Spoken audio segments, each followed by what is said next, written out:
রহমানির রহিম। আসসালামু আলাইকুম। প্রিয় শিক্ষার্থীরা, আশা করি তোমরা সবাই ভালো আছো। আজকে আমি তোমাদের সাথে যে বিষয় নিয়ে আলোচনা করব সেটা হচ্ছে সূত্রের সাহায্যে বর্গ নির্ণয়। তো আমরা যখন সূত্রের সাহায্যে বর্গ নির্ণয় করতে যাই তখন আমাদের অনেকের অনেক সমস্যা হয়। কেউ হয়তো সূত্রটা ভাঙাতে পারছে, ক্যালকুলেশন করতে পারছে না, এরকম আরো অনেকের অনেক সমস্যা হয়। আবার কেউ কেউ আমরা অনেক সময় সূত্রটাও ভুল করে ফেলি। তো আজকে আমি তোমাদেরকে শর্টকাট টেকনিকে শেখাবো কিভাবে সূত্রের সাহায্যে বর্গ নির্ণয় করতে হয়।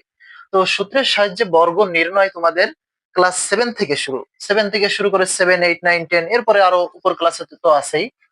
তো এখন যদি তোমরা সঠিকভাবে সুন্দরভাবে বর্গ নির্ণয় শিখে ফেলতে পারো তাহলে তোমাদের পরীক্ষায় টিকে আসে বর্গ নির্ণয় করো, অথবা সৃজনশীল প্রশ্নের ক নম্বরে আসছে যে এত এর বর্গ নির্ণয় করো, এরকম একটা দিয়ে বললো যে এতকে সূত্রের সাহায্যে বর্গ নির্ণয় করো, এরকম আসতে পারে। তো আজকে আমি তোমাদেরকে সূত্রের সাহায্যে বর্গ নির্ণয় করার 3টা সূত্র দেখাবো। ওই 3টা সূত্র দিয়েই আমরা দুনিয়ায় যত বর্গ আছে সব আমরা করে ফেলতে পারবো। তো আমরা একটু সূত্র লিখি, দেখো।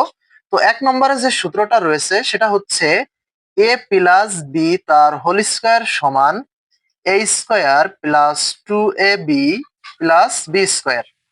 এরপরে 2 নম্বরে যে সূত্রটা আছে সেটা হচ্ছে এ মাইনাস বি তার হোল স্কয়ার সমান a square minus 2ab plus b square. এরপরে 3 নম্বরে যে সূত্রটা আছে যেটা হচ্ছে 3টা রাশি যখন থাকবে তখন এই নিয়ম a plus b plus c তার হোল স্কয়ার সমান a square plus b square plus c square plus 2ab plus 2bc plus 2ca। তাহলে দুনিয়ায় যত বর্গ আছে এই 3টা সূত্রের সাহায্যে তোমরা নিমিষেই করে ফেলতে পারো। তো আমরা আগে 1 নম্বর সূত্রের একটু উদাহরণ দেখবো। দেখো, প্রথমে আমরা একটা উদাহরণ দেখি। উদাহরণ 1, মনে করো এরকম আছে যে x+5 এর বর্গ নির্ণয় করো, এর বর্গ নির্ণয় করো, এরকম হয়তো থাকতে পারে। তাহলে এর সমাধান আমরা কিভাবে লিখবো? এর সমাধান করার জন্য প্রথমে আমরা সমাধান দিয়ে x+5 x+5 এর বর্গ লিখবো, এর বর্গ। তো বর্গ শব্দের অর্থ হচ্ছে 2, বর্গ মানে আমরা ধরে নিব 2। তো এইটার বর্গ মানে কি, এইটার 2বার গুণ করলে যা হবে সেটা উত্তর হবে। তো আমরা তো আর 2বার গুণ করে করবো না, আমরা সূত্রের সাহায্যে করব। তাহলে আমরা এইটাকে মনে মনে এ ধরবো, এটাকে মনে মনে বি ধরবো। তাহলে এটাকে যদি আমরা এ ধরি এ প্লাস বি, আর এইখানে হচ্ছে আমরা আরেকটা লাইন লিখে নিব x+5 তার হোল স্কয়ার, তাহলে আরো সোজা হবে। তাহলে এটাকে যদি আমরা এ ধরি, এটাকে যদি বি ধরি, তাহলে এ প্লাস বি তার হোল স্কয়ার। তাহলে এ প্লাস বি তার হোল স্কয়ার প্রথম সূত্রে পড়ে গেছে। আগে আমাদের দেখতে হবে যে বর্গ আমাদের যেটা করতে বলবে সেটা কোন সূত্রে পড়ছে, সূত্রটা আগে আমাদের মাথার মধ্যে আনতে হবে। তাহলে এইখানে যে সূত্রটা পড়েছে প্রথম সূত্রে কি আছে, এইটা আছে এ প্লাস বি তার হোল স্কয়ার সমান a square plus 2ab plus b square আছে। তাহলে আমাদের এখন একটা কাজ করতে হবে। তো আমরা এইটুক ভাঙাবো, অর্থাৎ এইটুক থেকে এইটুক পাচ্ছি, তার মানে এইটুককে আমরা ভাঙবো। তার মানে প্রথমে কি আছে, এ স্কয়ার আছে।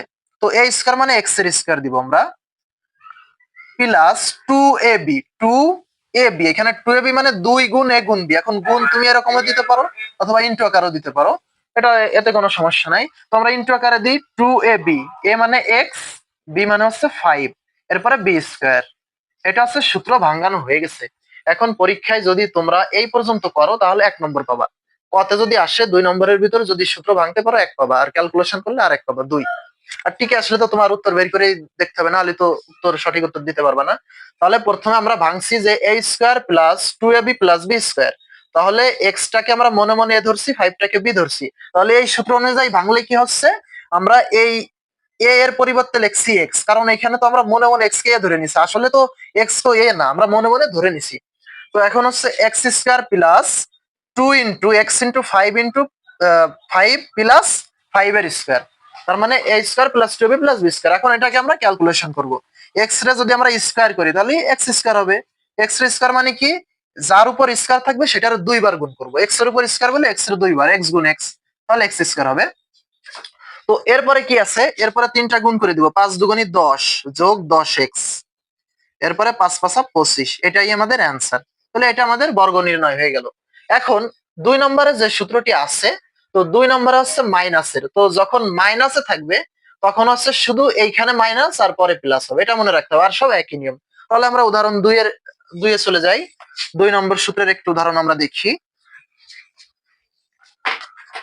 তো খেয়াল করো উদাহরণ 2 দুইয়ে যদি আমি এরকম একটা লিখি যে y-2 এর বর্গ নির্ণয় করো, এর বর্গ নির্ণয় করো, তাহলে আমরা কি করব, সমাধানে কি করব, সমাধান প্রথমে আমরা লিখে নিব y-2 এর বর্গ, বর্গ মানে তো 2, আমরা জানি y-2 তার হোল স্কয়ার।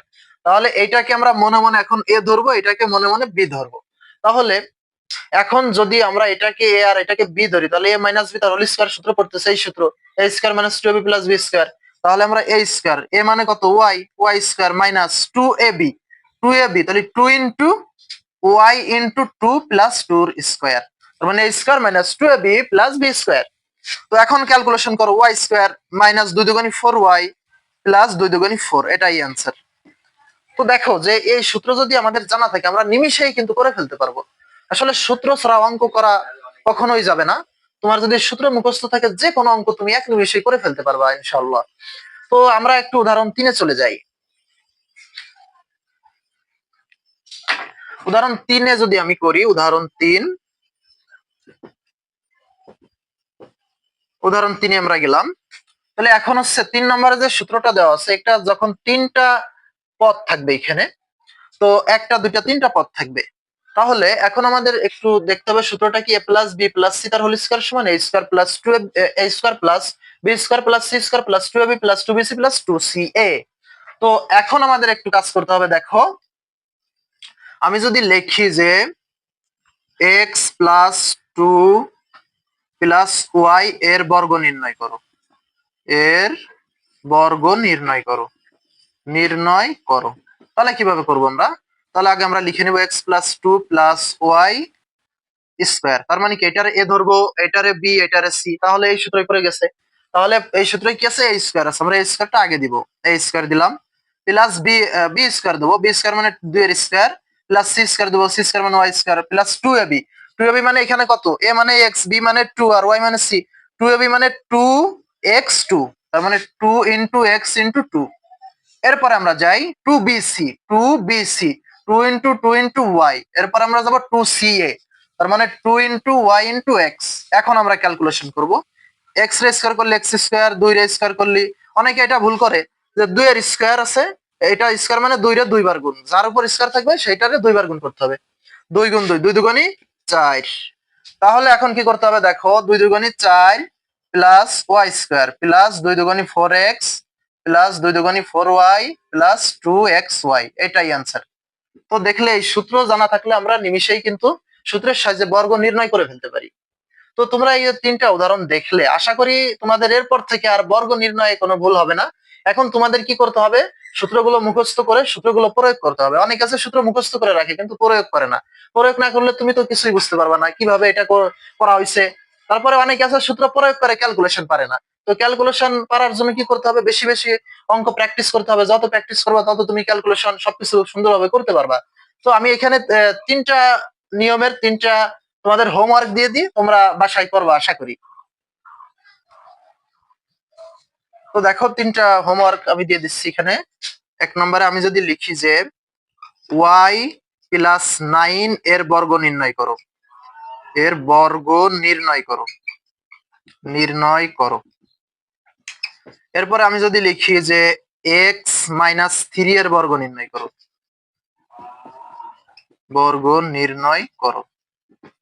এরপরে আমি যদি লিখি যে 2a plus 3b plus 2c এর বর্গ নির্ণয় করো। তো এইখানে 3টা বর্গ দিলাম, এই বর্গ নির্ণয় আশা করি আমি যে নিয়মে শিখিয়েছি সূত্রের সাহায্যে সেই নিয়মে তোমরা প্র্যাকটিস করবা। করার পরে তোমরা হয়তো কমেন্ট বক্সে পাঠিয়ে দিবা। এরপরে যদি তোমাদের সূত্রের সাহায্যে বর্গ নির্ণয় করতে কোনো সমস্যা হয় তাহলে তোমরা হয়তো কমেন্ট বক্সে গিয়ে প্রশ্ন করতে পারো, ইনশাল্লাহ রিপ্লাই দেওয়া হবে। তো এই ছিল আমাদের আজকের ক্লাস, আমরা 3টা সূত্রের সাহায্যে বর্গ নির্ণয় করা শিখলাম। হয়তো তোমাদের সাথে পরবর্তীতে অন্য কোনো ক্লাস নিয়ে আমি উপস্থিত হব। সবাই ভালো থাকবা, আসসালামু আলাইকুম।